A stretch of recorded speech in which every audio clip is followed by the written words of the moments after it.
there, it's Amy Schmidt, your host of the Fearlessly Facing 50 and Beyond podcast. I am so happy that you have chosen to spend time with me. As a reinvention confidence expert, along with a storyteller, I've shared quite a few things along this journey. But what I've found is the most important info to share are stories. Stories of amazing people, ordinary people, extraordinary people, doing things that are going to inspire you to action. So come and join me in this space because you're going to be inspired. Let's get started. It's our time. Hey there, it's Amy and welcome to this episode. I'm so happy you're here with us. Today's going to be a great episode. You know, I got off this interview and every time I leave an interview, my heart is so filled. And my mind is so filled because I've usually, under most cases, and I'll say 99% of the time, I learned something. And today is no different. I learned something. And one of the takeaways I have from this interview, and I want you to think about it as you're listening, is think of a person in your life that is very thoughtful with their words. You know, words are so powerful. I'm just about to write an article, which will be a blog post as well, about the power of words and thoughtfulness around your words and formulating them in a way that is meaningful. And today's guest does a great job and is gifted with thoughtful words. I told her that after we interviewed because it was interesting to me as I move through the world and navigate life in my 50s as a mom and a wife and, you know, a sister and all of the roles, friend that we play. It's interesting when you come across people that use their words in a very thoughtful way. And I feel that's such a gift. So if there's somebody navigating through your world right now that you feel is really thoughtful with their words and an active listener and that plays a role in your life, reach out to them and let them know, because I think sometimes that's a gift that goes kind of under the radar. And I think it should be really blinking quite a bright light above the radar, because I think thoughtfulness in words is a big gift. So thank you, Ann, for that today. Ann Garnier is who I have on the podcast today. She is the founder and CEO of Midday Health. It is an app that you can find, and we're going to talk all about it, but it really is an app that navigates women through a time of life that can be challenging, their menopause journey, whether they're perimenopausal, menopausal, or postmenopausal. It's a time in life that can face us with challenges and obstacles and hurdles and actually some real joy-filled moments along this journey as well. But Midday can help you navigate that. It's a custom-tailored app just for you. So you'll learn about that and you'll meet Ann. So I'm real happy about this episode today and to introduce you to someone that I really think is making some waves and moving the needle in this arena. Before we get to the guest, I want to remind you to follow along at Fearlessly Facing 50. You can find me on Instagram. You can find me on Facebook. You can find me on LinkedIn. I think it's Amy Schmidt on LinkedIn. So go ahead and follow. And another thing I really encourage you to do, and I would be so grateful for, is if you would leave a review for the podcast. You know, it takes a lot of time and effort and energy and money and wherewithal to put a podcast together every week. It really does. There's a lot that takes place before, during, and after the conversation. So if you're enjoying what you're hearing and when you pop in those earbuds, you find value in the story that's being shared, please leave a review for Fearlessly Facing 50. You can just go ahead and go to wherever you listen to your app. I know from Apple Podcasts, you can scroll down and you can write a review right there. It's pretty easy. But go ahead and leave a review, and I would appreciate that. So with no further ado, please sit back, relax, and enjoy this very thoughtful conversation with someone I really admire, Ann Garnier from Midday. Well, hi, everybody listening all over the world. I'm excited to be with you today. As I record this, I'm enveloped with snow. I was talking with Ann before we even started. I'm in Wisconsin, and we have gotten really a lot of snow up here in the northern part. It's pretty crazy. So I'm excited for this conversation today. You know, we're going to talk about menopause. We're going to talk about everything that Ann has done along her career and kind of where her passion or purpose aligned, and introduce you to Midday Health. So Ann Garnier, I love that name. It sounds so French and fun. Much better than Schmidt. I got to be honest. Well, Welcome thanks, Amy. to the podcast. Yeah, I'm excited to see you again. We've seen each other quite a few times in the last 6 weeks. We have. Menopause is hot, hot, hot. No pun intended. I know. Exactly. Exactly. So let's dig in. It is something that, we've met a few times before. And when I launched my business, I was a little hesitant to say menopause because I thought, oh boy, is that just going to kind of just, brand you into this old lady thing? Because that was the narrative around menopause. For sure. And it's really, really transformed in the years that I've been doing this. And now it's kind of like, although my kids will always say, oh, mom, it's like when you think about a pink truck and you never see a pink truck, and then all of a sudden you see a pink truck everywhere. I think it's different. I think menopause is coming up in everybody's feed because it's evolving and it's kind of a revolution. Well, it is for sure. I think actually I might be so bold to say that we might be finally midlife women, the cool kids on the block, You think right? so? That's kind of Yeah. nice. Yeah, I think so. I think so. I think there's now so many women who are speaking openly about not just their menopause journey, but about midlife in general and what it means for to be aging and how to do that in like this bold, beautiful, like amazing way. Yeah. And Yeah. it's really it has created this revolution. And I think it's inspiring women worldwide to just break out of the status quo or the sort of stereotypical Right. kind of perception of midlife women. Oh, just go off. Now you're invisible. You're not useful to society. It's Right. just unbelievable what women are doing, right? Yeah. I mean, they've always been doing it, but I think now it is visible and we're really demanding this level of visibility and acknowledgement. And I'm super excited about it. Yeah, it is an interesting thing. It really is. It's something my mom never talked about with me. My Right. mom has passed away about 7 years ago, but we never talked about this. I never knew when my mom was having a hot flash or if she had a terrible night's sleep or Mm. if she was navigating mood swings and brain fog. We just didn't talk about it. I have two older sisters as well. And to be perfectly honest with you, one had a hysterectomy, but the other one, we've never talked about it. Mm-hmm. No, I know. And when I look back at my own mother's experience, she didn't talk about it, but she had a lifelong history of struggling with mental health. And now that I look back, I see how those symptoms were really exacerbated by this menopause transition and really, kind of drove her into this very dark place. Yeah. Yeah. And it was really sad. I mean, I worked with her to get help and support and, get things on the right path. But I think about, the women out there who even today are not getting support, not just for their physical symptoms, but also, the mental health aspect of this journey. Good point. Absolutely. Absolutely. I would love for you to define for me what you think midlife is. I think midlife is such a word right now. Everybody's talking about midlife. What exactly is midlife? When is midlife? In my head, Yeah. I'm like 32 years old, right? Right. And I used to be like 25. I aged myself a little bit. I just don't even think about it. I just am who I am and I do what I want to do.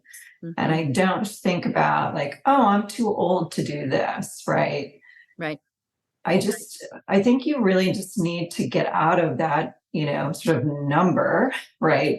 And even sort of the categorization of midlife and just be and do what you want.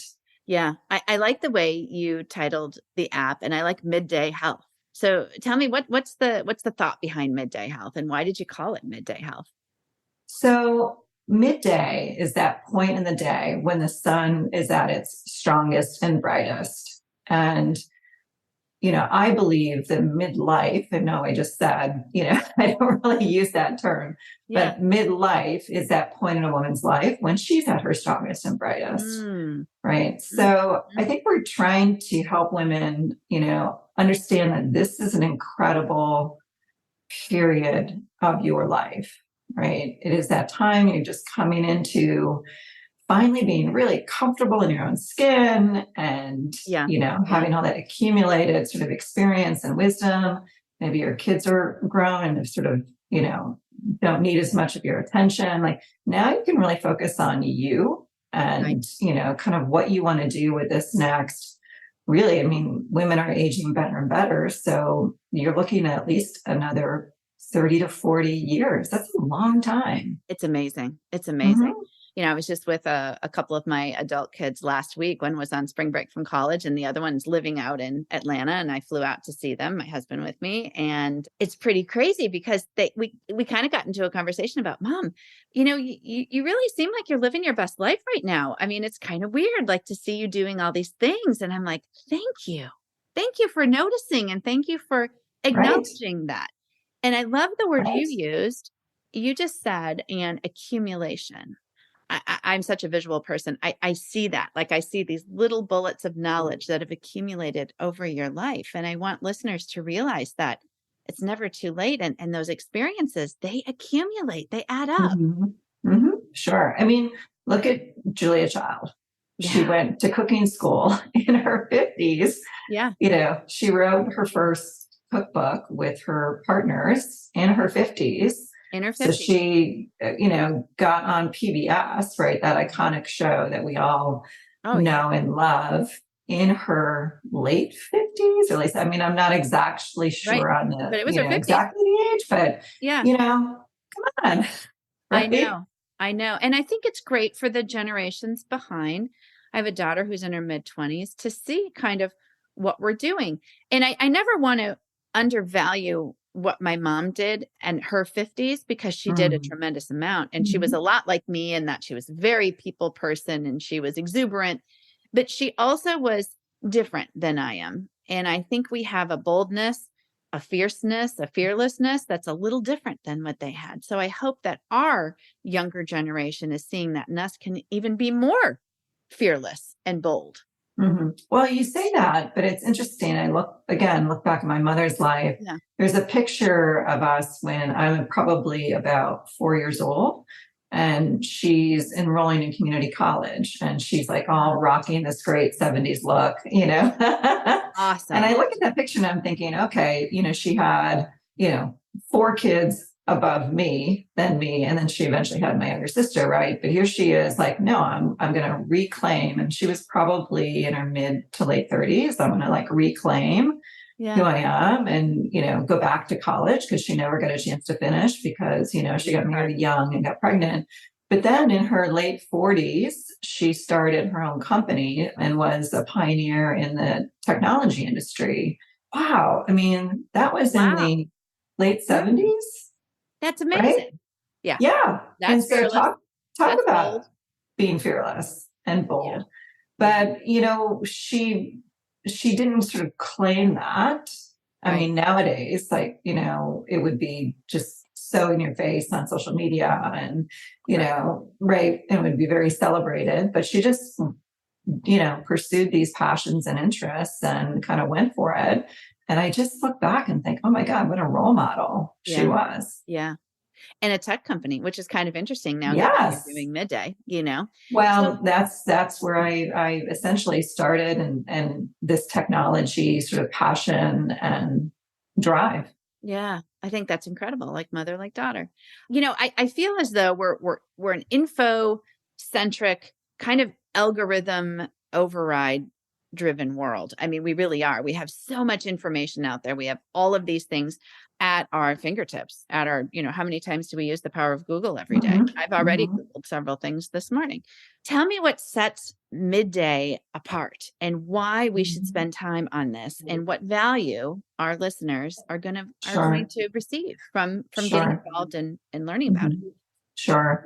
So we heard from, thousands of women that one of the things that they most wanted on their menopause journey is just one place to go, like a one-stop shop Yeah.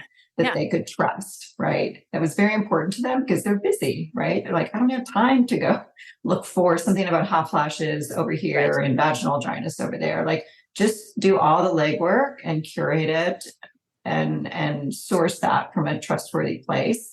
Yeah. So we did that. We ticked that box. Midday is a comprehensive app to manage your menopause and healthy aging journey. But we also heard loud and clear that women felt that their journeys, were unique, right? That they're unique, and they are. We're all unique. Right. And they wanted a level of personalization. They didn't want this kind of generic sort of Interesting. experience. I like that. So we're using advanced technology, technology that's used widely in pretty much everyday life now, from Alexa to, other health and wellness apps, to really personalize that experience so that when you're using Midday, you're getting recommendations that are tailored to you and not just for you to have to kind of go and self discover, what is right. And we've continue to go further by integrating wearable technology. A lot of women use a Fitbit or an Apple Watch or, some wearable device like to count steps, but they don't get the insights from those apps that are really contextualized for them in midlife. Those apps are really designed around people who are like in their 20s or 30s. And we're at a different life stage. So we're able to provide a more contextualized insights around sleep, around hot flashes, many of the common, symptoms that women experience. So we're just using technology to create, a better and better, more personalized experience for women. And it's all evidence-based and science-backed. And I think that's most critical because women are in a very vulnerable period of time when they're just desperate to really just have a good night's sleep, right? A solution. Or yes. Exactly. And so while the industry is growing and that's awesome, we do need more and more solutions for women. We still want to make sure that women are not being, sort of preyed upon by solutions that don't work and may actually be harmful to their health. So we're creating this experience for them. We collaborated with Mayo Clinic as well as SRI International, two of the most prestigious nonprofit research organizations in the world, to develop a trustworthy app for women. Oh, that's fabulous. Custom tailored is important because, like you said, it's not a one size fits all. Mm-hmm. I think so many times it's easy for our spouses or partners to say, oh, it's a hot flash. It's no big deal. It's this, it's that. And I love that you custom tailor it. Everybody's journey is different. I also like the science backed part of it because I think that is important. The reason I said kind of info centric or just, we're just constantly, whether we look at our social media or whatever, all of this information and women get frustrated. And then I think when women get frustrated, then they just say, oh, forget about it. Right. Yeah. Well, there's that, but then there's also being led down kind of false path, whether that's through a Facebook group where, it's awesome to get support from other women, but if you have 150 women chiming in about what they're doing for hot flashes, right? It doesn't mean that that's going to work for you. Exactly. And so, rather than we see women go through years of trial and error and getting really frustrated and giving up and then just sort of accepting, I guess I just have to feel this way. Yeah. What we're trying to do is to accelerate that delivery of insights and relief so that you don't have to go through, years of trial and error. You don't have to go through that frustration or thinking you're alone, right? Yeah. So, to some extent, validation in and of itself. Yeah. This is what stage I'm at, which is what we do for women. We have a science-backed algorithm. Here's where you're at in your journey, right? And now here's what you can do for your particular symptoms and provide a full range of options. Yeah. I think that's the other thing we need to acknowledge is that, women need to understand all of the options and not just one option. So if you go, to one sort of menopause solution, I always say kind of buyer beware if they're really pushing you down a path towards one particular solution. Right. You have to think, why are they not presenting me with all of my options? Right. So that's something that's different about Midday that women really like is that we're presenting the full range from holistic, again, evidence-based holistic strategies, like say cognitive behavioral therapy or hypnotherapy, all the way to the opportunity to have a virtual care visit with a menopause specialist at Mayo Clinic. And talk about other options that you might be interested in, whether that's hormone therapy or other alternatives. Right. And then we're implementing coaching in the next few weeks. So women will also have someone that they can just, when they're up late at night and they're worried about a symptom, instead of turning to Dr. Google, which isn't always the most reliable place, or it could be confusing. Right. Now you can just, ask your question in the Midday app of your coach, and also just have this, this individual who's supporting you on this journey, is always there. Oh, I think that's a great ad. Congratulations on that. That's fantastic. I've used the app. I think it's wonderful. Let's just walk through for those that are listening. It could be difficult because, audio, but I'll have this attached to the episode notes, and I'll post the video as well. But how will they find you? Do they just go to their smartphone and look under apps? Sure. So today we're in the App Store. We'll be adding Android later in the year. So go to the App Store and search for Midday Menopause, and that should bring up the Midday option. And then you just download that. We have a 90-day free trial, so you have plenty of time to decide if the app is right for you. 90 days. Boy, that's great. Yeah, we want to be we're just want women to really feel comfortable with the experience that they're getting and the value. And then you subscribe either for a year, which is a great value. It's $78. It's like $6.50 a month. So with the price of a nice cup of coffee, incredible. You have a great you have the gold standard for menopause support in the palm of your hand, 24/7. Yeah. Yeah. Wow. And for those that are listening, when we sometimes put ourselves on the back burner and we don't invest, this is something to invest in, because like you said, there's so much. Yeah. And I think the word community is so important. And we talked about that. Ann and I did an Instagram Live. She was part of the great panel for the Pro-Age Women Summit. Women love community. I love community. I mean, I'll have to say, every time I get done with an interview, my heart is so full. And my mind is always so full because I've learned something. And that sense of community is so important, and learning and engaging. And I think some women get intimidated by that. They feel they're not going to add value, or they feel that their voice isn't going to be heard. So I love you've created something where, it is not one size fit all, but it's a community. And I think that's wonderful.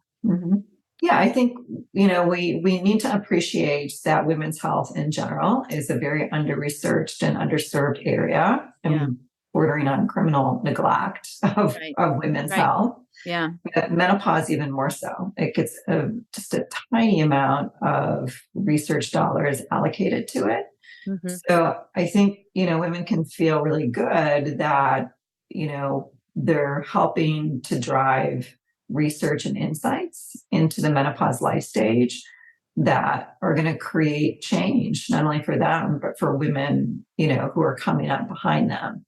Exactly. I love that. Here's my little mid-roll savings for you. The Midday app. I know you want to check it out. I am a fan, and Ann has given a great little discount code for those of you that are listening. So go ahead and find the app and put in Fearless50, FEARLESS50 for special savings. And a little bonus from Bossa Bars. If you listened to the interview a couple of weeks ago with Julie, we have special savings at Bossa Bars. All you do is put in Fearless10, FEARLESS10 at bossabars.com. So don't forget to get the savings. Now back to the episode. So, Ann, let's talk about fear a little bit, because I know that fear is something that is certainly ever present in our journeys. I'm going through a transition. My husband and I currently, our kids are grown, but this is a new phase for us. There's some uncertainty in some aspects of our life right now that we're managing, and fear is always there. But, when you look at someone like you, that's an entrepreneur, that's a change maker, that's driving, impacts around women's health, there has to be fear at some time in your journey, right? Sure. I think I'm a little bit unusual in that I have a fear of heights. So I get on a really tall building, I'm like, whoa. Right. But I think my career is really defined by, a willingness to take a lot of risk. Because I always ask myself, like, what's the worst that could happen? For example, I moved to California when I was 18 from a little town in Illinois. Wow. A tiny little town. I lived even outside of town, in a rural area. And then I made this big leap to go to LA, right? And that's big. I just, and of course everybody's like, oh my gosh, well, first of all, everybody was, against that, right? Right. scary California, don't go out there. There's crazy people out there. But I just thought to myself, if I don't like it or if it's not working out, I can just get in my car and drive home. Right. There you The go. hardest part is making the choice to sort of jump into the deep end of the pool, right? Yep. Or even Yep. the shallow end, depending I on how like the much risk you cannonball want to thing. take. That's what I always say. Yeah. Cannonball And confidence. you just ask yourself, like, really, what's the worst that could happen? Right. And I always use this with people who are thinking about, taking a new job. And I'm like, well, if you don't like it, then you go get another job.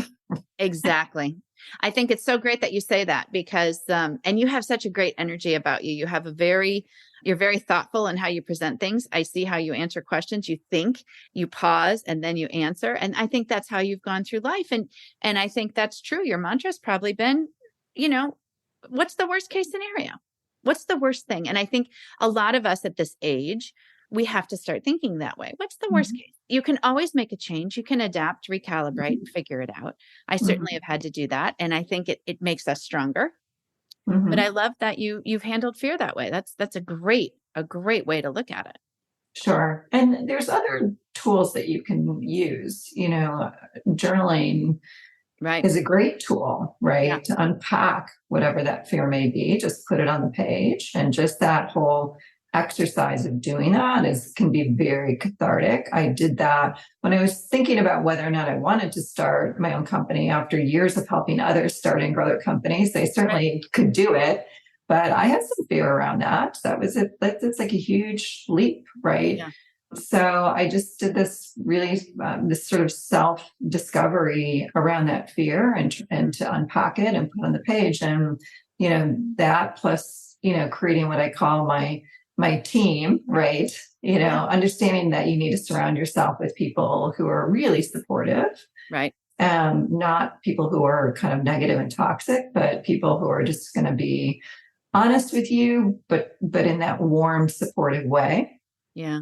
And, I made the decision and just went for it. Yeah, I think that's great. And it's great because this kind of just parlays into another part of the discussion. And I wanted to talk about was asking for help. Another area of this journey for most women, whether they're at midlife, beyond, or younger than midlife. I'm thinking about my daughter, for example, in her 20s. I think there was a bit of a fear around asking for help when you were younger. I don't know if you had that or not, but certainly you thought you could get there further faster if you didn't ask for help, if you just did it alone. You've obviously surrounded yourself, like you said, with a great team. Why do you think it is that women are fearful of asking for help? Well, I think on the one hand, we're raised to just like, we should just do it and get on with it and then not ask for help, right? Like we should be independent and, self-resourcing. But I also think sometimes we don't want to be perceived as not having all the answers or being weaker, not knowing how to navigate a particular situation, personally or professionally. Like we're supposed to just have it, just have it all, right? Yeah. Figured out. Figure it all out. Have it all and do it all. Yeah. Yeah. And I think we just have to be really honest with ourselves, especially at this life stage. Yeah. And, recognize that we don't have it all figured out. And that's perfectly okay. That does not mean there's anything that's wrong with us or that we're weaker. It's just, life is, it can be difficult, right? Yeah. I'd say it's a tough sport. Yeah. Yeah. Yeah. It doesn't have to be difficult every day. Right. But, you're always going to get these challenges thrown at you. And I don't think you have to feel like you have to navigate that alone. Yeah. I think we have to create a supportive environment, whether that's with your partner, with your kids, with friends, whatever that means for you. Or even just independent people like coaches, therapists, those can be part of your team as well, but figure it out. I mean, just using your resources. I feel that, this whole mental health thing is a huge, huge issue. mental health is now at the forefront of conversations with our young adults, which I just think is amazing. I've got a guest coming on next week before I close out the season, and we're going to talk about that. But we have so many resources right now Mhm. available to us. It really Mhm. is incredible, and to reach out and use those. Can you take me to a moment, Anne, when at Midday, when you kind of had an aha moment, when you either were surprised with something that you learned, or just an aha moment for you along this journey of creating this? Well, I think the aha moment, well, there's probably many, but one of them was around healthy aging, Mm, right? And understanding how early in a woman's life, that chronic disease risk starts to accumulate and then accelerate. I always throw out this, what I think is a very alarming statistic, that by age 55, 80% of women will have at least one chronic disease. And right, and 50% of them will have two, which wow. is just shocking, right? That's an aha statistic. Wow. Yeah. So, from a longevity perspective, we actually need to be thinking about, our health. Like, we need to start taking care of ourselves much earlier than perhaps the medical community has really structured, preventative care, for example. Mm, So, rather than waiting to get the bad news that you have hypertension, in your 50s, right. right?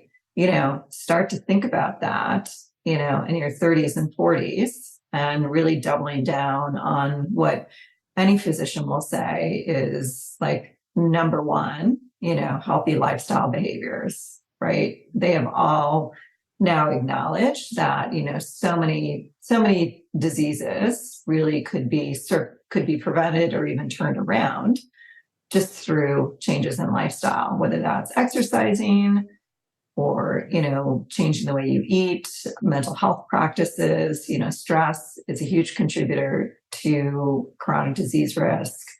So, and, Wow. I think we're really trying to socialize this idea of healthy aging much earlier in the journey, Hmm. right? And Hmm. also because we now know that, some menopause symptoms actually are linked to chronic disease risk, right? So, as you're getting into this menopause life stage, right, you've got this perfect storm of you're aging. Now you're having these menopause symptoms. And so there's never a better time for you to just do a reset. And you don't have to do it all at once because that's really hard. And I always say take everything in like super small, manageable steps. Like we call it like micro habit change. Yep. Yep. If stress in your life is like a big thing for you, okay, just like do one little thing to work on stress. If you're not sleeping well, start on one little tweak, around sleep hygiene. All the experts agree that these small steps and Interesting. these little Yeah. tweaks Yeah. add up to a big payoff over time, a big payoff, right? So if you think, oh, it's not going to really move the needle, if I turn my devices off 2 hours before bed, or if I, start doing like little mini meditations, once a day, like a 1 minute like, no, that's silly. It's woo woo. It's not going to move the needle. That is not true, right? You just start out small and you keep accumulating these healthy behaviors over time. Mm, You're going to be in a really good place. genius. Oh, what you just said in that last 3 minutes, that's, yeah, genius. It's true. And we need to be taking the time to invest in ourselves around Mhm. that, around health. Exactly. Yeah, that's Exactly. fabulous. Great advice. Yeah. So I'm going to link everything to the episode notes, how you can find Midday, how you can learn more about it. I know you have a website too that you can go on. We do. Midday.health Perfect. is our website. And you can also go to the App Store and search for Midday Menopause, and you'll find our app in the App Store. And for you Android users, let us know because we'll put you on a list and you will be the first to get notified. Ooh, oh, that's great to know. Okay, I'll Yeah, put that in there yeah. You too. can sign up for a newsletter on our website. We've got we have great, even if you're not a Midday subscriber to the app, you can get just incredible education and resources, even just through our newsletter. Oh, that's fabulous. Thanks for sharing that. I'll link that. So the last question I have for you is one of my favorites. And that is, and if you were sitting on the couch and you look over and there you are at 30, What advice would you give? Gosh, I worked so hard when I was 30. Oh my God. I Yeah. think I worked 80 hours a week. Did you really? Yeah. I did. Yeah. It was crazy. I was so ambitious and so driven, and I loved it. Don't get me wrong. And it really, advanced my career. However, I would say work less and play more. Yep. Yeah. Yep. I should have struck balance Powerful. much earlier in my life. And I'm not saying like be lazy and like don't work hard. I'm just saying that I was like way too far to the other end of the spectrum. Yeah. And when I think about, oh gosh, I could have taken because I love to travel. I was like, oh my gosh, I could have taken so many great trips when I was young, and I like that. And I just didn't do that enough. So that's what I would tell my younger self. That's great. Work less, play more. Yeah. 4 great words. And it also applies now, by the way. I was going to say that's definitely something we all need to do. Those are 4 great words.